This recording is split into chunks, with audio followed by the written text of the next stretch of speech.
For 45 minutes, the internet vanished. No warning. No explanation. Billions of people, billions of devices, cut off. Websites froze mid-load. Messages failed to send. The heartbeat of the modern world stopped. It wasn't a hacker. It wasn't sabotage. It was one man, a quiet engineer, who pressed a single wrong key and accidentally broke the digital world. His name was Christopher Apgar.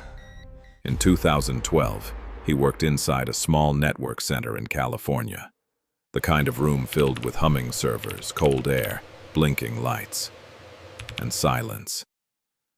That morning felt ordinary.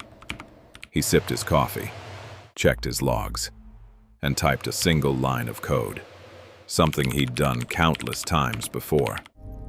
Except this time, one symbol was wrong. At 10:21 a.m., the world began to unravel. Routers miscommunicated, data went missing, entire regions fell offline, YouTube went dark, Amazon froze.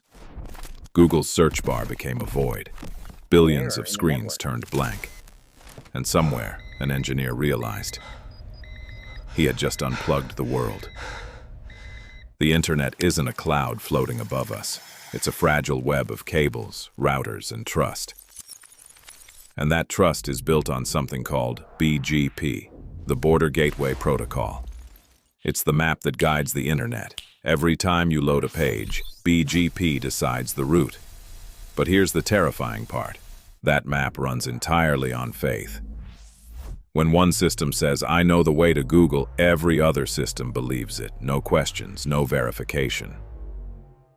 So when Christopher's tiny typo told the world's routers the wrong path, they followed, obediently, right into the dark.